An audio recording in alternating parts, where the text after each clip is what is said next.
Kami dari kelompok 1 dengan tema kecemasan. Perkenalkan, saya Intan Syifa Nasyura dengan NIM 02. Saya Nur Mumtaz Maulida dengan NIM 39.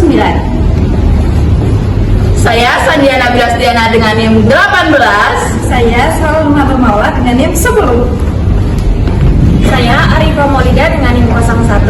Saya Nabisa Sabila Mahrus dengan NIM 34. Saya Widya Siva Saputri dengan NIM 07. Saya Sri Ayu dengan NIM 33. Saya Rajwa Dista Gunawan dengan NIM 16. Saya Nadita Isyusanti dengan NIM 06. Saya Ainun Nuraini dengan NIM 04. Saya Tri Utami dengan nomor NIM 23. Saya Ayu Diana Malia dengan NIM 30. Dan saya Anaya Zulfa dengan NIM 13.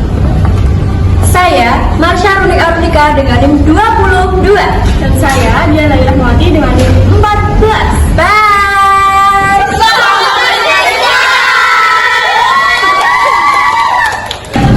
Halo teman-teman, tahu nggak sih kehamilan dan kelahiran itu adalah momen yang indah, tetapi juga menjadi masa penuh tantangan bagi banyak perempuan loh. Rasa cemas, takut, dan khawatir berlebihan seringkali muncul tanpa kita sadari. Dan itu bukan hal yang memalukan ya. Kecemasan pada ibu hamil dan ibu pasca melahirkan adalah hal yang nyata dan perlu diperhatikan. Kalian sudah tahu belum apa itu kecemasan maternal? Apa ya? Ayo kita bahas. Kecemasan maternal adalah kondisi ketika ibu merasa khawatir berlebihan tentang kehamilan, persalinan, atau kesehatan bayi. Kadang ibu terus-menerus memikirkan hal-hal buruk yang bisa terjadi, sulit tidur, jangan berdebar, atau merasa tidak tenang tanpa alasan yang jelas. Hal ini atau kondisi ini bisa terjadi selama masa kehamilan, antenatal, maupun setelah melahirkan atau postpartum. Nah, untuk kesehatan mental perinatal adalah pelayanan kesehatan yang diberikan kepada ibu dan bayi mulai dari usia kehamilan 28 minggu hingga 7 hari setelah melahirkan. Selanjutnya ada penyebab kecemasan. Ada beberapa hal yang dapat memicu kecemasan pada ibu. Yang pertama ada perubahan hormon selama kehamilan dan setelah melahirkan dapat mempengaruhi emosi. Yang kedua ada kelelahan fisik dan kurang tidur juga dapat mempengaruhi tubuh menjadi mudah stres. Kemudian yang ketiga ada tekanan sosial dan ekonomi, serta kekhawatiran tentang peran bayi sebagai seorang ibu. Kemudian kurangnya dukungan dari pasangan ataupun keluarga itu bisa memperburuk kecemasan dari seorang ibu. Di media sosial, perbandingan tentang ibu sempurna di layar itu seringkali membuat ibu merasa tidak cukup baik. Nah, jadi gejala apa aja sih yang perlu diwaspadai ibu? Untuk yang pertama, yaitu rasa khawatir yang berlebihan dan sulit dikendalikan.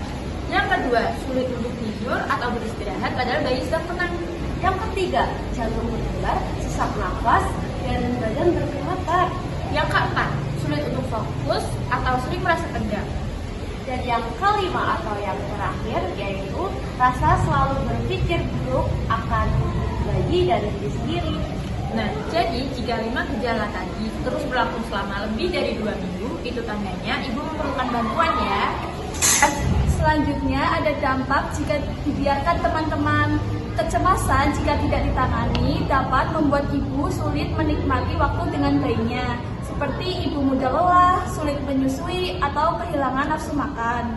Bayi pun bisa merasakan stres dari ibunya, memengaruhi ikatan emosional dan perkembangan anak berikutnya. Kesehatan mental ibu yang terganggu pada akhirnya juga memengaruhi kesehatan generasi berikutnya. Selanjutnya, kita akan membahas langkah pencegahan dan penanganan. Apa yang bisa dilakukan? Pertama, kenali dan akui perasaanmu. Tidak apa-apa merasa cemas. Cemas itu manusiawi. Kedua, ceritakan kepada orang yang dipercaya, pasangan, keluarga, atau teman dekat. Ketiga, jaga pola hidup sehat, istirahat cukup, makanan bergizi, dan luangkan waktu untuk relaksasi.